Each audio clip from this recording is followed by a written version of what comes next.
నిన్న వరకు మనం రియాక్ట్లోని ఫామ్స్ ఎలా వర్క్ అవుతుంది, హెచ్టిఎంఎల్లో ఉన్న ఇన్పుట్ ఫీల్డ్కి రియాక్ట్లో ఉన్న ఇన్పుట్ ఫీల్డ్కి డిఫరెన్స్ ఏంటి, హెచ్టిఎంఎల్లో ఉన్న ఇన్పుట్ ఫీల్డ్ డైరెక్ట్గా మీరు పోయి టైప్ చేసుకోవచ్చు, జావాస్క్రిప్ట్ ద్వారా వాల్యూ అనేది రీడ్ చేయొచ్చు.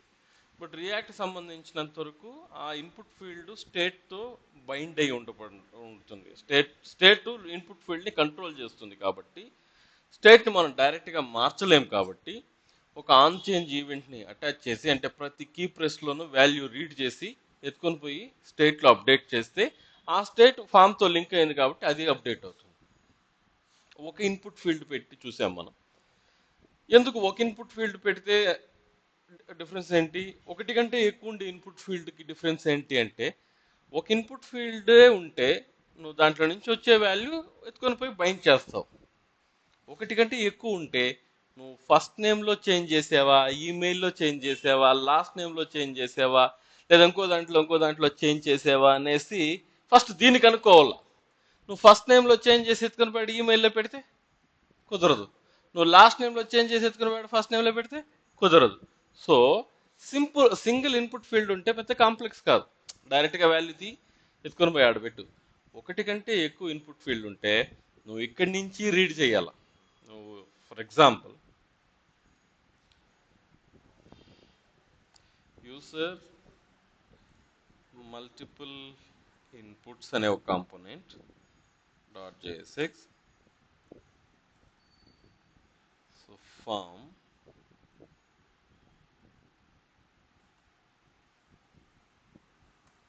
label first name break last name email, this is last name, this is email,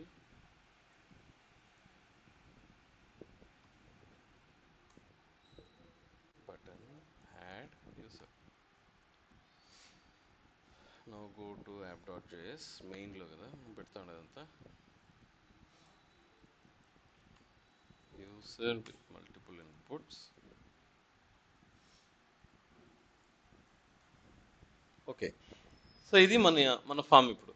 ఇప్పుడు నేను ఇక్కడ వాల్యూ టైప్ చేస్తాను. ఇంకా నేను స్టేట్తో బైండ్ చేయలేదు కాబట్టి నేను వాల్యూ టైప్ చేయగలుగుతున్నాను. సపోజ్ నేను వాల్యూ బైండ్ చేసేస్తాను అని అనుకోండి. ఫర్ ఎగ్జాంపుల్ లైక్ దిస్, ఒక యూజర్ని క్రియేట్ చేద్దాం. Const user set user equal to use state F name empty quotes, l name empty quotes, finally email empty quotes. ఇప్పుడు ఇక్కడ వచ్చి నేను బైండ్ చేస్తాను వాల్యూ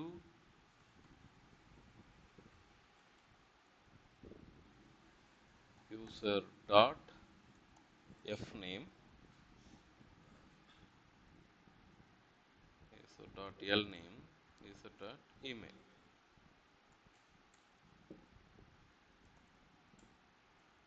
సో ఇప్పుడు నేను వాల్యూ టైప్ చేయలేను.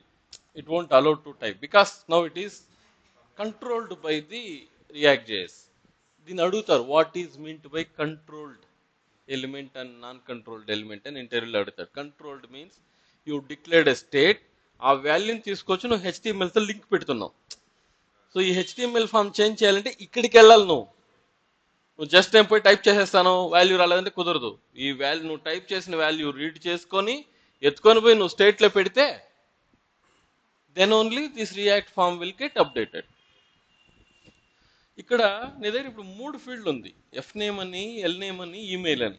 నిన్న ఏం సినారియో ఒకే ఒక ఇన్పుట్ ఫీల్డ్ ఉంది, event dot target dot value అని ఎత్తుకొని అక్కడ పెట్టేసి సరే. ఇప్పుడు నువ్వు event dot target dot value అంటే అది ఎఫ్ నేమ్తో పోతుందా, ఎల్ నేమ్తో పోతుందా, ఈమెయిల్ పోతుందా, ఎలా తెలుస్తుంది? తెలియదు మనకి. ఫస్ట్ మనం దాన్ని తెలుసుకోవాలి. దాన్ని తెలుసుకోవాలంటే ఇక్కడ ఉన్నాయి చూడండి, నేమ్ యాట్రిబ్యూట్.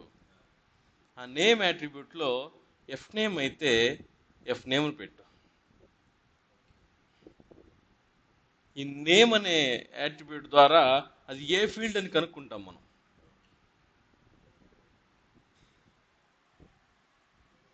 ఇప్పుడు ఆన్ చేంజ్ హ్యాండిల్ చేంజ్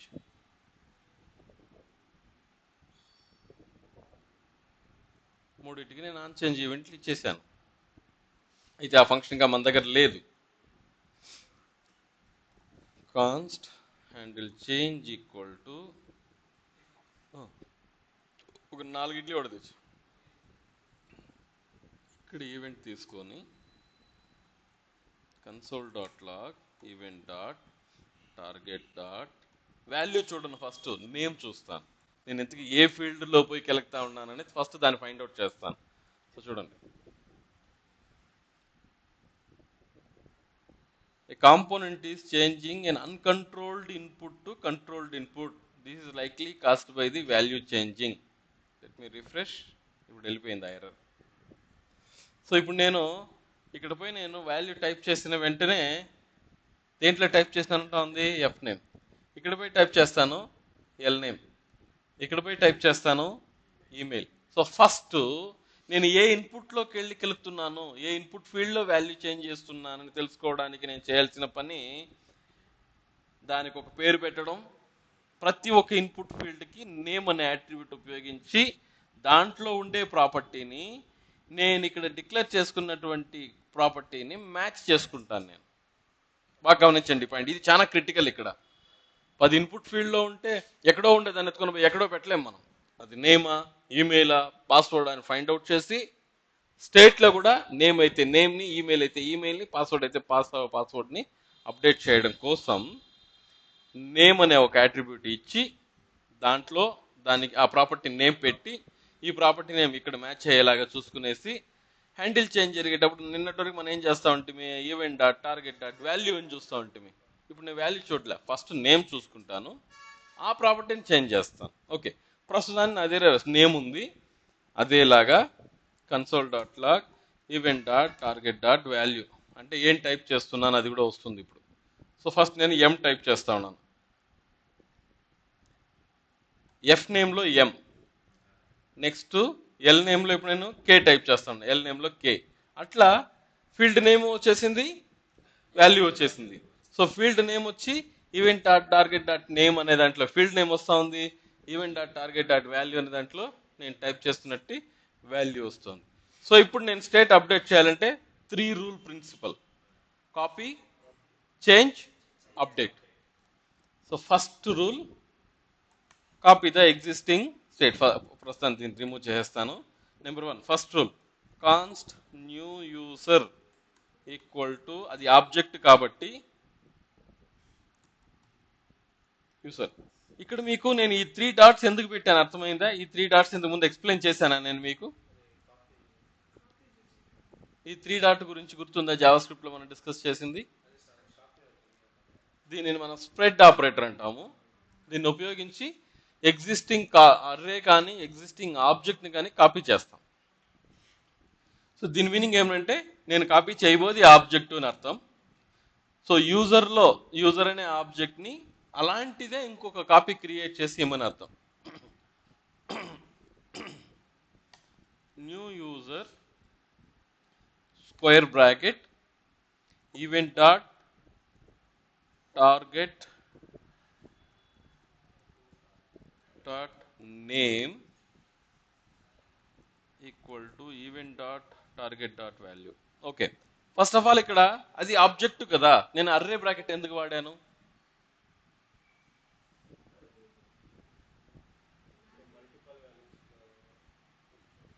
ఆబ్జెక్ట్లోని ప్రాపర్టీని చేంజ్ చేయాలంటే ఒకటి డాట్ నోటేషన్ అని, స్క్వేర్ బ్రాకెట్ నోటేషన్ అని 2 మెథడ్లు ఉంటుందని నేను మీకు జావాస్క్రిప్ట్లో చెప్పాను.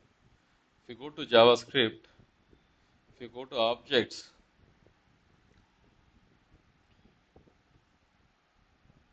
లైన్ నెంబర్ 23 చూడండి. ఒక ఆబ్జెక్ట్లోని ప్రాపర్టీని మార్చాలి అంటే ఎయిదర్ డాట్ నోటేషన్ అన్న వాడచ్చు లేదా స్క్వేర్ బ్రాకెట్ నోటేషన్ అన్న వాడచ్చు. స్క్వేర్ బ్రాకెట్ ద్వారా ఆబ్జెక్ట్లోని ప్రాపర్టీ చేంజ్ చేసినంత మాత్రాన అది అర్రే కాదు. ఇప్పుడు ఈ ఆబ్జెక్ట్లోని ఈమెయిల్ని మార్చాను, ఆబ్జెక్ట్కి స్టేట్ అనే కొత్త ప్రాపర్టీని అసైన్ చేశాను. సో ఆబ్జెక్ట్లోని ప్రాపర్టీ చేంజ్ చేయడానికి we use square bracket also. This is our basics. Now come back to our this thing. ఇది ఆబ్జెక్టు, దానిలోని నాకు తెలియదు ఎఫ్ నేమో ఎల్ నేమో ఈమెయిల్ ఏ ఫీల్డ్ వస్తే అది. ఎఫ్ నేమ్ వస్తే ఎఫ్ నేము, ఎల్ నేమ్ వస్తే ఎల్ నేము, ఈమెయిల్. ఎందుకంటే నేను ఎఫ్ నేమ్లో పోయి కలుపుతా ఉంటే ఎఫ్ నేమ్ అని వస్తుంది, ఎల్ నేమ్ లోపలికి మాడిఫై చేస్తే ఎల్ నేమ్ వస్తుంది. అలా ఆ ఆబ్జెక్ట్లోని ఎఫ్ నేమ్ అయితే ఎఫ్ నేమ్ అని, ఎల్ నేమ్ అయితే ఎల్ నేమ్ అని, ఈమెయిల్ అయితే ఈమెయిల్ని మార్చమని నేను చెప్తున్నాను. ఇది ఈ లైన్ యొక్క మీనింగ్. నో 2 పనులు అయిపోయింది. స్టెప్ 1 కాపీ చేసేసావు, స్టెప్ 2 మాడిఫై చేసేసావు, స్టెప్ 3 అప్డేట్ చేయడం.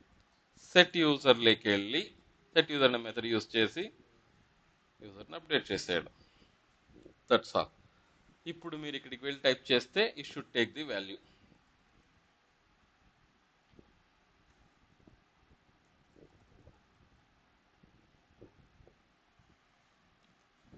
ఇప్పుడు నేను ఈ బటన్ నొక్కితే ఈ అడ్రస్ బార్ని గమనించండి, ఎన్ని ఫీల్డ్ వచ్చేసింది చూడండి. ఎందుకంటే జావా స్క్రిప్ట్లోని బటన్, హెచ్టిఎంఎల్లోని బటన్ బై డిఫాల్ట్ సర్వర్కి సబ్మిట్ చేస్తుంది, which is not correct. We don't want. 2001 2002 ముందు జావా స్క్రిప్ట్ ఇంత స్వింగ్లో ఉండేది కాదు. అప్పట్లో పిహెచ్పి అనే ప్రోగ్రామింగ్ లాంగ్వేజ్ ఉండేది, ఈవెన్ ఇప్పుడు కూడా ఉందనుకోండి. ఆ పిహెచ్పి అనే ప్రోగ్రామింగ్ లాంగ్వేజ్లో ఎక్కువగా హెచ్టిఎంఎల్ ఫామ్స్ వాడేటప్పుడు, ఇక్కడ మనం ఇప్పుడు ఫామ్ క్రియేట్ చేస్తాం కదా, ఫామ్ క్రియేట్ చేసినప్పుడు ఈ యాక్షన్ అనే ఒక యాట్రిబ్యూట్ వస్తుంది చూడండి. ఈ యాక్షన్ ఏం చేస్తుందంటే, ఇక్కడ నేను మై ఫామ్ డాట్ పిహెచ్పి అని ఇస్తాను. దీని మీనింగ్ ఏంటంటే, ఈ ఫామ్లో యూజర్ ఎంట్రీ చేసే డేటానంతా ఎక్కడికి పంపమని అర్థం తెలుసా? ఈ ఫైల్లోకి పంపమని అర్థం.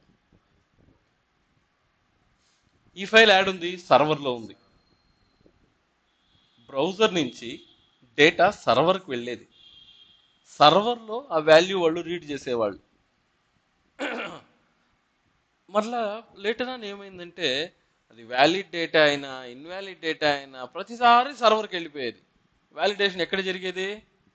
సర్వర్లో జరిగేది, బ్రౌజర్లో వ్యాలిడేషన్ జరిగేది కాదు. సో అప్పుడు దెర్ ఇస్ ఎ కాన్సెప్ట్ వచ్చింది, ఎందుకు ఇన్వాలిడ్ డేటా సర్వర్ దాకా రావాలి, ఎంత టైం కన్సంప్షనో. సర్వర్ దాకా డేటా వచ్చేది వద్దు, బ్రౌజర్లోనే చెక్ చేసేయండి, బ్రౌజర్లో వ్యాలిడ్ అయితేనే సర్వర్కి పంపించండి అని. ఆ పాయింట్లోనే జావా స్క్రిప్ట్ యొక్క విశ్వరూపం స్టార్ట్ అయింది. అంతవరకు జావా స్క్రిప్ట్ ఒక సింపుల్ స్క్రిప్టింగ్ లాంగ్వేజ్. ఇక్కడ టర్న్ అయింది జావా స్క్రిప్ట్ నేర్చుకున్న వాళ్ళ life. So client side validation అంటే బ్రౌజర్లోనే వ్యాలిడేషన్ చేయడం స్టార్ట్ చేశారు. అప్పుడు ఈ ఫైల్ అనేది, ఈ ప్రస్తావన అనేది లేకుండా ఉండే. అప్పుడు స్టార్ట్ అయింది జావా స్క్రిప్ట్ ద్వారా క్లయింట్ సైడ్ వ్యాలిడేషన్ జరగడం. సో ఈ ఫామ్లోని బటన్ యొక్క నేచర్ ఏమిరా అంటే,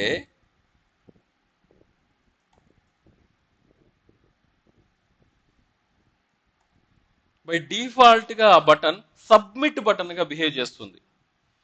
బై డిఫాల్ట్గా ఆ బటన్ సబ్మిట్ చేయడానికే ప్రయత్నిస్తుంది తప్ప అది నార్మల్ బటన్ లాగా ఉండదు. సబ్మిట్ బటన్ అంటే ఇంక్లూడింగ్ ఒక ఫంక్షనాలిటీ లాగా.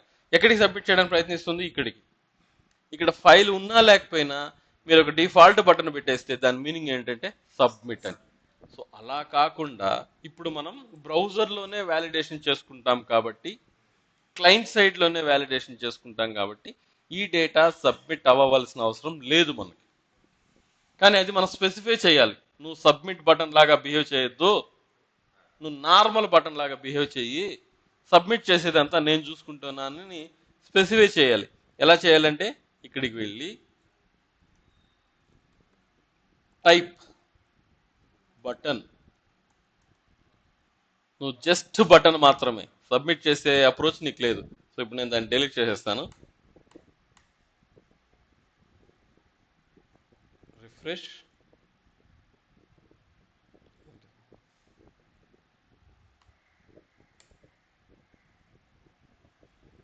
Now it is not getting submitted. So you have to add attribute called type button అనేదాన్ని ఆ బటన్కి యాడ్ చేస్తేనే అది సబ్మిట్ చేయకుండా ఆగుతుంది. ఇంకా నువ్వేం వ్యాలిడేట్ చేయాలనుకుంటున్నావు, నువ్వేం పని చేయాలనుకుంటున్నా దాని ప్రకారం యాడ్ యూసర్.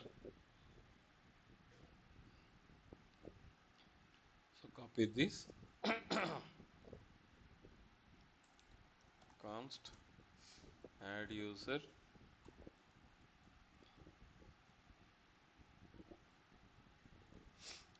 అర్రే క్రియేట్ చేసుకుంటాను.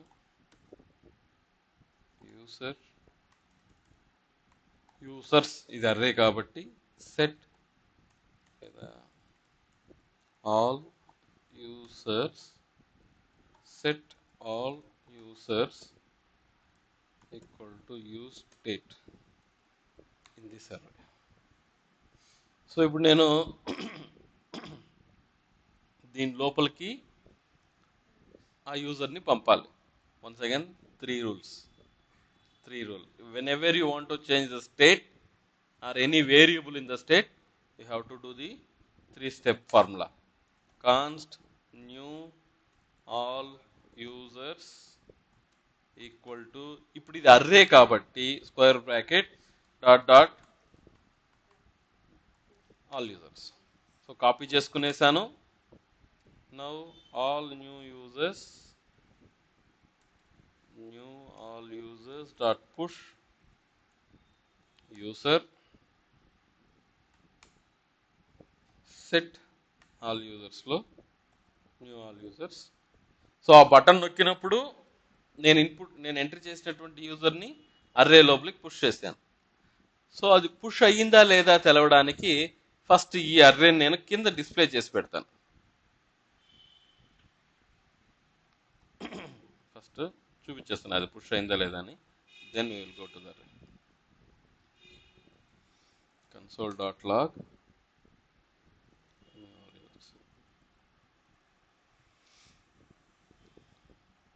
add ఒక యూజర్ యాడ్ అయిన తర్వాత ఈ ఫామ్ క్లియర్ అవ్వాలి. సో క్లియర్ చేయడానికి ఒక ఫంక్షన్ రాయాలి నేను. Const clear form equal to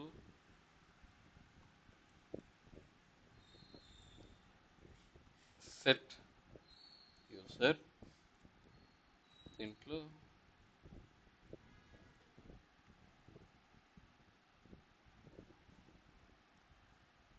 so add చేసిన తర్వాత I would like to clear the form. Let me refresh. Super, clear అయిపోయింది, యాడ్ అయిపోయింది. ఇలా యాడ్ చేసిందని కింద డిస్ప్లే చేద్దాం మనం. ఈసారి డిస్ప్లే చేసే మెథడ్ మారుస్తాను. నిన్న యూఎల్ ఎల్ఐలో చేసాం కదా. we will do the tables now. horizontal line table, దీనికి border 1,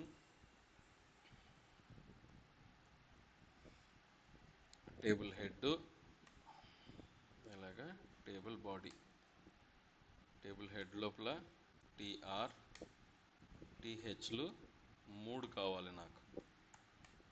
ఒకటి వచ్చి ఫస్ట్ నేమ్, ఒకటి వచ్చి లాస్ట్ నేమ్, ఒకటి వచ్చి ఈమెయిల్. టేబుల్ బాడీలో డిస్ప్లే చేయాలంటే మ్యాప్ స్టేట్మెంట్ ద్వారా all users dot map return tr. ఎన్ని ఆబ్జెక్టులు ఉంటే అన్ని టేబుల్ రోలు. దీని లోపల ఒక్కొక్క రోలో మూడు ప్రాపర్టీలు ఉన్నాయి కదా, టీడీలు 3. టేక్ యూసర్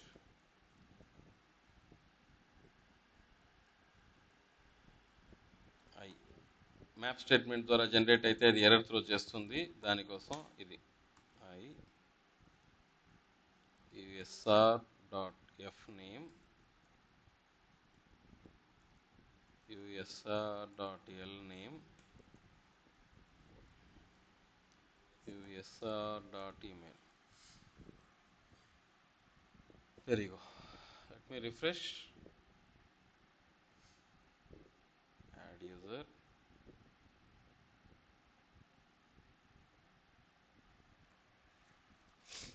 సపోజ్ దీన్ని డెలీట్ చేయాలి, ఎడిట్ చేయాలంటే ఇంకొక రెండు టేబుల్. ఇది ఎడిట్, ఇది డెలీట్. సేమ్ జావా స్క్రిప్ట్లో చేసిందే, కానీ ఆడు రాసినటువంటి 20-30 లైన్ల కోడ్ రాయాల్సిన పని లేడా. Just logic. డిస్ప్లే యూజర్కి ఒక్క లైన్ కోడ్ అన్న రాసినా చూడండి. ఆడు ఎంత కోడ్ రాస్తాం డిస్ప్లే యూజర్కి, not even a single line. Just already ఉన్న స్టేట్తో మ్యాప్ చేయడం ఒకటి తప్ప దాదాపు అక్కడ డిస్ప్లే యూజర్ అంటే ఎంత కోడ్ రాసేవాళ్ళం ఒకసారి చూడండి. ఆ డామ్లో ఒకసారి నువ్వు వాల్యూ క్యాప్చర్ చేసేసిన తర్వాత ఫామ్స్ లేకపోయి క్రడ్లో క్రియేట్ యూజర్, ఓకే. ఈ రీడ్ యూజర్ కోడ్ చూడండి. ఈ తతంగం అంతా మనం జావా స్క్రిప్ట్లో రాస్తుంది. ఇక్కడ ఒక్క లైన్ కోడ్ కూడా లేదు. అది జస్ట్ నువ్వు ఎత్తుకొని పో, నువ్వు వాల్యూ రీడ్ చెయ్యి. వాల్యూ రీడ్ చేసిన తర్వాత 3 స్టెప్ ఫార్ములా ఉపయోగించి జస్ట్ వాల్యూని అప్డేట్ చేసే add user.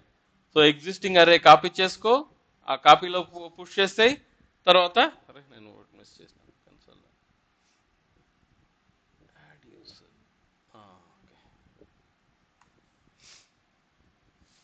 So very simple. Display యూజర్కి రాయాల్సినటువంటి కోడ్ మొత్తమే వ్యానిష్ అయిపోయింది. ఇప్పుడు ఎడిట్ టు డెలిట్ కావాలనుకుంటే దీనికి ఒక ఎడిట్ బటన్, ఎడిట్.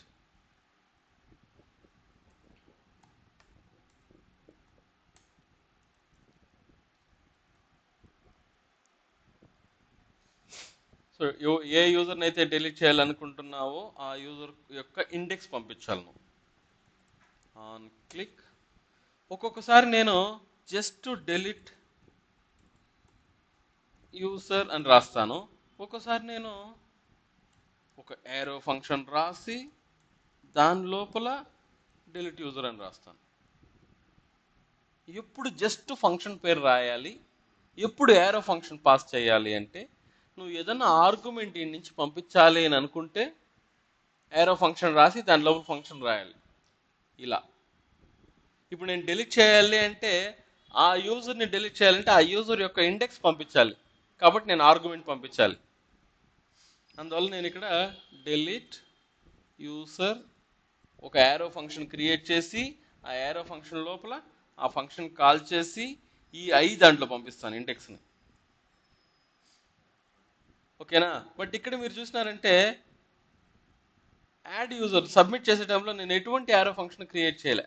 ఆ బటన్ నొక్కితే ఆల్రెడీ ఉండే డేటా తెచ్చుకోవాలి, కాబట్టి నాకు ఆ ఏరో ఫంక్షన్ అవసరం లేదు. బాగా గుర్తుపెట్టుకోండి, బటన్ ఆన్ క్లిక్లో ఏరో ఫంక్షన్ ఎప్పుడు పాస్ చేయాలి, జస్ట్ ఫంక్షన్ ఎప్పుడు పాస్ చేయాలనేది క్లారిటీగా తెచ్చుకోండి. డెలీట్ యూజర్ అనే function const you will be getting the index. So const new users equal to all users dot filter.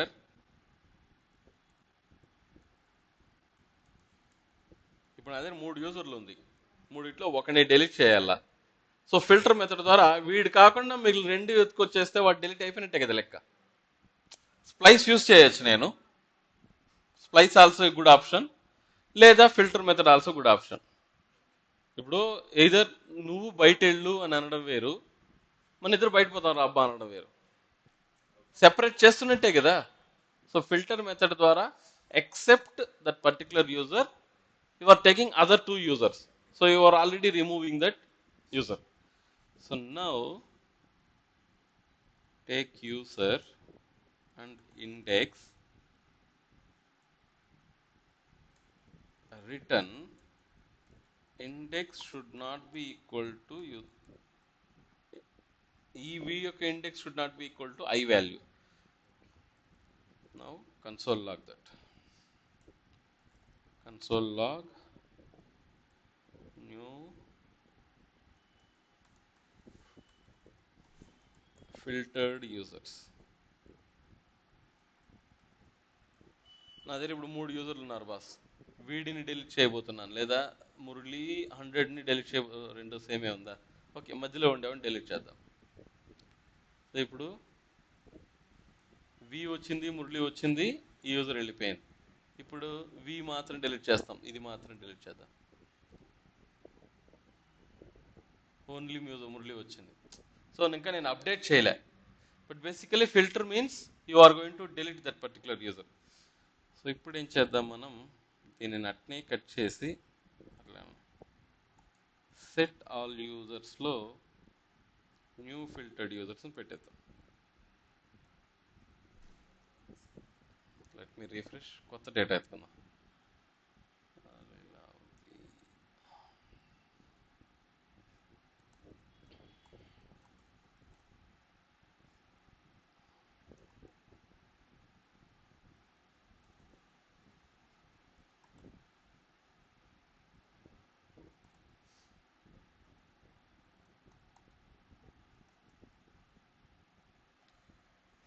Okay, now I am going to delete the last user. So filter method ద్వారా ఆ particular user తప్ప మిగిలిన యూజర్లు ఎత్తుకొని పోయి స్టేట్లో పెట్టేసిన. At present స్టేట్లో ముగ్గురు ఉన్నారు. బట్ ఇక్కడ చూడండి, నేను ఇక్కడ 3 స్టెప్ ఫార్ములాని ఫాలో చేయలే, కాపీయే చేయలేదు. ఎందుకంటే నేను తీసుకొని పోయి కొత్త డేటా పెట్టబోతాను, దాన్ని నేను కెలకపోయేలే. ఎప్పుడైతే ఎగ్జిస్టింగ్ డేటాని నేను మ్యానిపులేట్ చేయట్లేదో, కొత్త డేటా ఎత్తుకొని పోయి పెట్టబోతున్నానో, నేను కాపీ చేయాల్సిన పనిలే.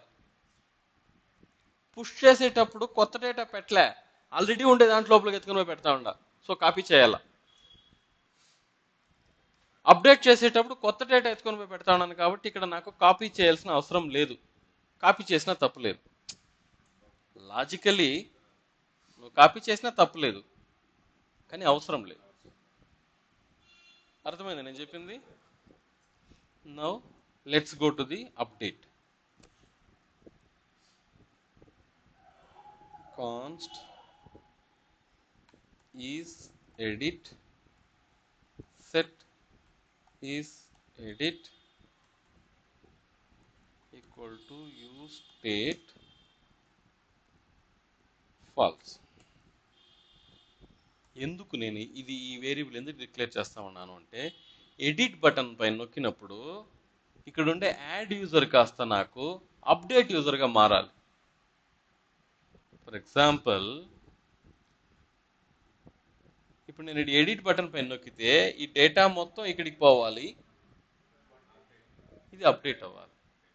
అందుకోసం నేను ఈ బటన్ ఉపయోగించుకునేసి, రియాక్ట్లో there is a concept called condition rendering.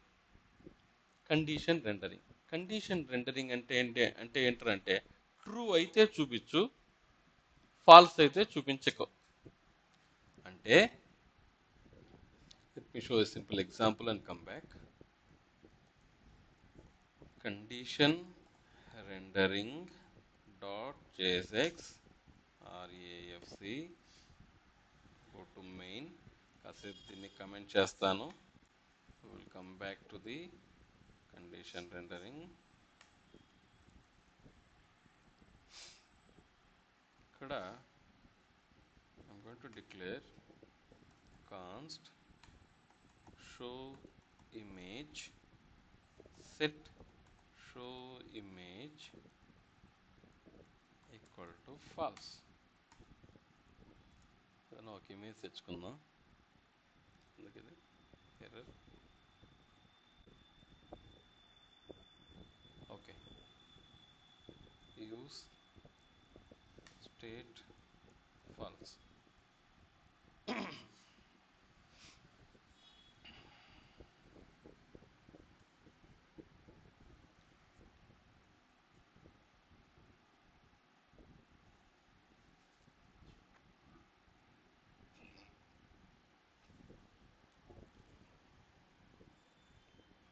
Copy image address.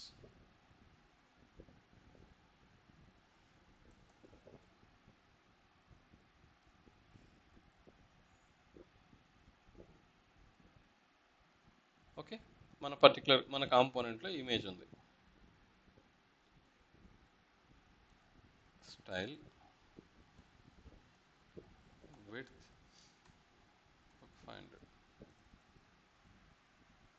ఈ ఇమేజ్ నేను బటన్ నొక్కితే కనిపించాలి కానీ నార్మల్గా కనిపించకూడదు. అది నా ఇంటెన్షన్. అప్పుడేం చేస్తానంటే ఇక్కడ షో ఇమేజ్ అని ఉంది కదా, షో ఇమేజ్ కానీ ట్రూ అయితే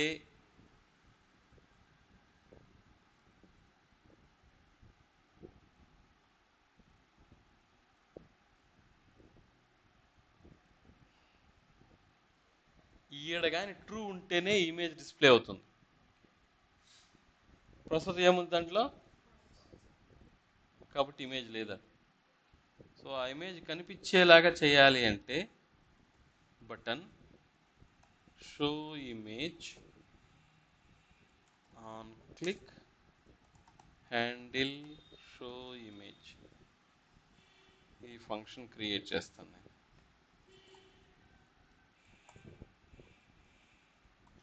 ఈ ఫంక్షన్ లోపల సెట్ షో ఇమేజ్ ట్రూ అంటే ఆ బటన్ నొక్కినప్పుడు ఏమవుతుంది, ట్రూ అవుతుంది. ట్రూ అయినప్పుడు ఇమేజ్ కనిపిస్తుంది. So this process is called condition rendering, if else లాగా. ఓకే, లేదంటే ఇంకో లాజిక్,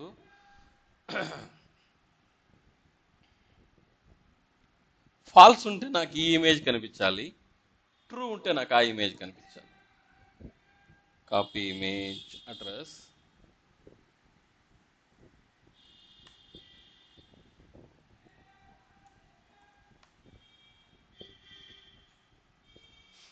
ఓకే. సో దీన్ని ఎలా రాయాలంటే నేను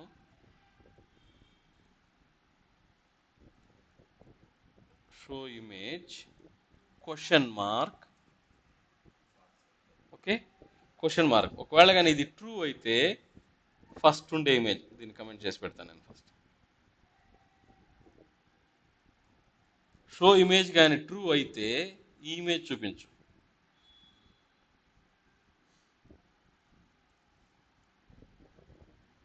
క్వశ్చన్ మార్క్ తర్వాత ఉండే ఇమేజ్. ఫాల్స్ ఉంటే సెమీకోలన్, సారీ కోలన్.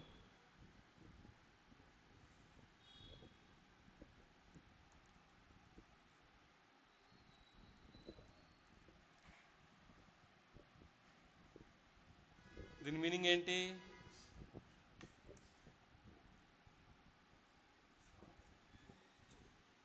ఇక్కడ ఒకటే వచ్చింది, ఇంకోటి రాలేదా.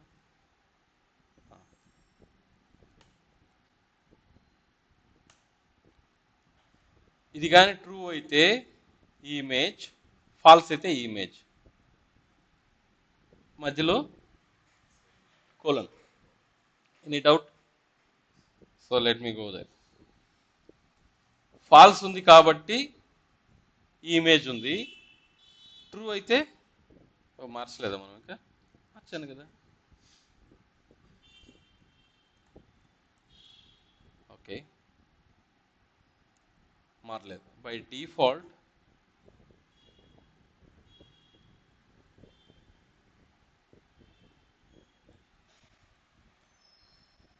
సో బై డిఫాల్ట్ ఈ ఇమేజ్ ట్రూ అయితే ఆ ఇమేజ్. సో ఇప్పుడు నేను దీన్ని కండిషన్ మారుస్తాను. ట్రూ బదులు దీని మీనింగ్ ఏం తెలుసా, ఆల్రెడీ దాంట్లో ఫాల్స్ ఉంది, బటన్ నొక్కినప్పుడు ఫాల్స్కి ఆపోజిట్ ఏమి, మరలా ఇంకోసారి నొక్కితే ట్రూకి ఆపోజిట్ ఏమి, ఫాల్స్ ఉంటే ట్రూ చేయి, ట్రూ ఉంటే ఫాల్స్ చేయి. ఇప్పుడు షఫల్ అవుతుంది చూడు. సో కండిషన్ రెండర్ ద్వారా you can decide which button has to be displayed, which button shouldn't be displayed. Now let's go back to our main topic. Clear a condition rendering? ఆ కాన్సెప్ట్ను ఉపయోగించి నేను ఇక్కడ ఏం చేయబోతున్నానంటే ఈ బటన్లు నేను మ్యానిపులేట్ చేయబోతున్నాను. యాడ్ యూజర్ బటన్ ఒకటి, అప్డేట్ యూజర్ బటన్ ఒకటి. సో ఒకవేళ కానీ ఈజ్ ఎడిట్ కానీ ట్రూ అయితే అప్డేట్ యూజర్, ఫాల్స్ అయితే యాడ్ యూజర్. చూడండి, ఈజ్ ఎడిట్ కానీ ట్రూ అయితే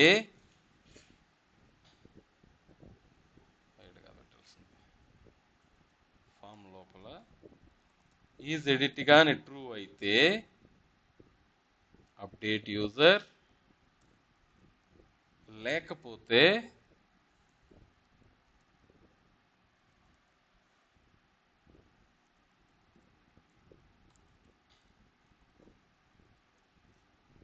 సో అప్డేట్ యూజర్ ఫంక్షన్ మన దగ్గర లేదు కాబట్టి we need to create one. Const update user,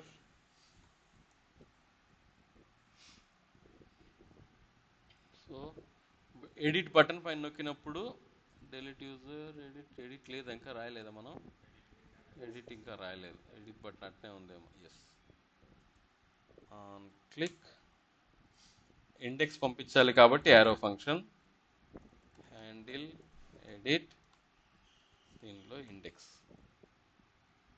okay, no copy this, create a function.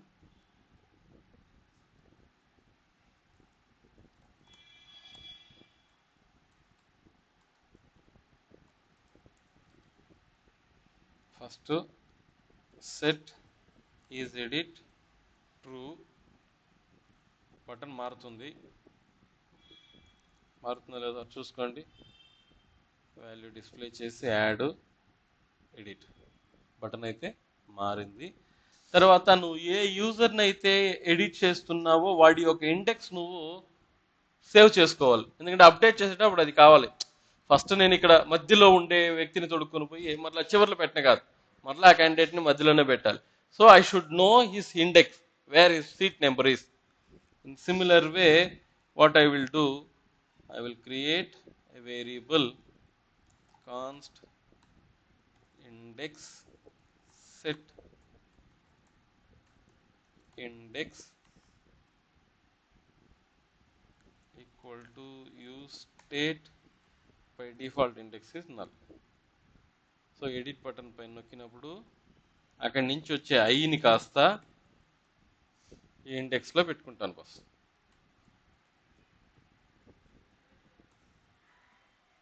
తరువాత ఈ ఫామ్లో డేటాని డిస్ప్లే చేయాలా. ఈ ఫామ్లో డేటాని డిస్ప్లే చేయాలంటే సెట్ యూజర్లోకి ఆల్ యూజర్స్లో ఉండే అర్రే నుంచి ఆ ఇండెక్స్ ఉపయోగించి ఆ వాల్యూ ఎత్తాను నేను.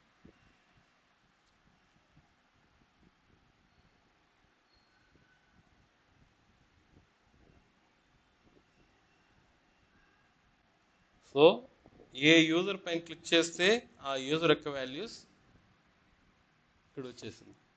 Now finally update user function.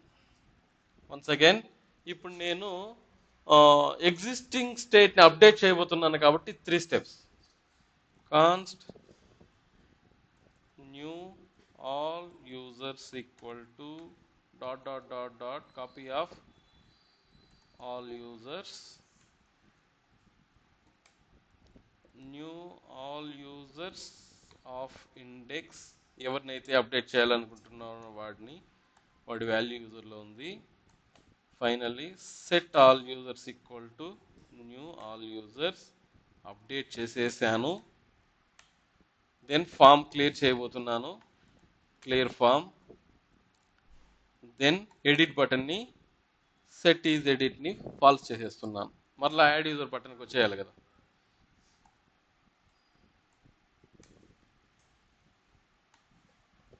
ఇవన్నీ మనం జావా స్క్రిప్ట్ ద్వారా చేసిందే, కానీ చేసిన ప్రతిదానికి 10-20 లైన్లు కోడ్ రాసినాం. ఇక్కడ అవంతా ఏం చేయట్లేదు, ఆల్రెడీ బిల్టిన్ మెథడ్లు వాడాం, సింపుల్గా చేసాం. కానీ ఏం అంటే కొంచెం కొత్తగా చేసాం. ఈ ప్రాసెస్ మీకు అలవాటు పడడానికి మీరు ఒక 4-5 సార్లు చేస్తే మీకు క్లారిటీ వచ్చేస్తుంది. Now VMR update user, update అయిపోయింది. యాడ్ యూజర్ బటన్ చేంజ్ అయిపోయింది. దీన్ని క్లిక్ చేస్తే శేఖర్ అప్డేట్ అయిపోయింది, యాడ్ యూజర్ అయిపోయింది, డిలీట్ అయిపోయింది. కొత్త యూజర్ మీరు క్రియేట్ చేయొచ్చు.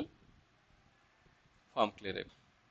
With this we have create, we have read, we have update, we have delete. Okay, చాలా సింపుల్గా ఉంటుంది, స్ట్రైట్ ఫార్వర్డ్గా ఉంటుంది, చాలా క్లియర్గా ఉంటుంది. నెంబర్ ఆఫ్ లైన్స్ కోడ్ మీరు చూసారంటే మనం రాసినటువంటి కోడ్కి, ఇక్కడ జావా స్క్రిప్ట్లో రాసినటువంటి కోడ్కి, ఇక్కడ రియాక్ట్ జేఎస్లో రాసినటువంటి కోడ్కి నక్కకు నాగలోకానికి ఉన్నంత తేడా ఉంటుంది. యువర్ నాట్ ఈవెన్ ఒక 40 లైన్స్ కోడ్ కూడా రాయలేదు. మీకు సింపుల్గా అర్థం అవడం కోసమే నేను ఇన్ని లైన్ల కోడ్ రాశాను, దీంట్లో సగంతో మొత్తం పని చేసేస్తాను నేను. మొత్తం క్రియేట్, రీడు, అప్డేటు, డెలీటు ఒకే ఫంక్షన్తో చేసేస్తాను 4 లైన్లతో. క్రియేట్ చేయడం, రీడ్ చేయడం, అప్డేట్ చేయడం, డెలీట్ చేయడం ఒక ఫంక్షన్తో ఫినిష్ చేస్తాను నేను, కండిషన్ బేస్ చేసుకొని. బట్ ఇది జస్ట్ మీ మొదటి రోజు కాబట్టి, బిగినింగ్ కాబట్టి నేను ఈ 40 లైన్ల కోడ్ రాశాను. ఒక ఫంక్షన్ రాసుకుంటాను, దాంట్లో క్రియేటా, రీడా, అప్డేటా, డెలీటా అని ఒక ఫ్లాగ్ పంపిస్తాను. క్రియేట్ కానీ అప్డేట్ కానీ అయితే ఒక విధంగా హ్యాండిల్ చేస్తాను, డెలీట్ కానీ ఎడిట్ కానీ అయితే ఒక విధంగా హ్యాండిల్ చేస్తాను. కేల్కతం అంత సింపుల్గా ఉంటుంది. కానీ ఇది అర్థం అవ్వాలంటే మనకు జావా స్క్రిప్ట్ బేసిక్స్ తెలిసి ఉండాలి. ఫిల్టర్ మెథడ్ ఏం చేస్తుంది, స్ప్రెడ్ ఆపరేటర్ ఏం చేస్తుంది, ఎలా కాపీ చేయాలి. ఓకే, సో ఇంతవరకు ప్రాక్టీస్ చేయండి. ఐ థింక్ ఇది కొద్దిగా 4 మెథడ్లు ఉంది కాబట్టి first step by step practice చేయండి. మీరు కానీ ఒక 2-3 గంటల లోపల, ఐ మీన్ 2 o'clock 3 o'clock లోపల కానీ ఫినిష్ చేస్తే ఇంకో టాపిక్ చెప్తాను. ఒకవేళ స్ట్రక్ అయితే దీంట్లో ఏదైనా డౌట్ ఉంటే క్లారిఫై చేస్తాను. నాకు ఇది ఒకటి అప్డేట్ చేయండి. మీరు కానీ మీకు క్లారిటీ వచ్చేసి yeah we are good to go అంటే 1 more topic I will add today. లేదంటే దీన్నే ప్రాక్టీస్ చేయండి. నాకు చెప్పండి, మీరు మీ యొక్క పొజిషన్ నాకు చెప్పారంటే based on that I will take a call. ఇప్పుడే చెప్పేద్దాన్ని మేము వెళ్ళిపోతాము అనేసి ప్రాక్టీస్ చేసేసి మీకు క్లారిటీ వస్తే నెక్స్ట్ టాపిక్కి వెళ్దాం. ఓకే, ఇంకా ఆప్షన్ ఇచ్చేసాడు కదా, మేము ప్రాక్టీస్ చేసుకుంటాం సార్ వెళ్ళిపోదామని ఆలోచన పెట్టుకోకండి. ఎందుకంటే ఈ రోజు రేపు నేను సండే వరకు నేను మీతో కూడా ఉంటాను. నేను మరలా 3 రోజులు ఆఫీస్ పోయి రావాలి నేను. అందువల్ల నేను మీకు కొద్దిగా కంటెంట్ ఎక్కువగానే కవర్ చేసిస్తాను. సో నేను ఆఫీస్ పోయిన రోజు మీకు క్లాస్ కనెక్ట్ కాకపోయినా మీరు ప్రాక్టీస్ చేసుకోవచ్చు. కాబట్టి మీరు ఆలోచించి నాకు చెప్పండి.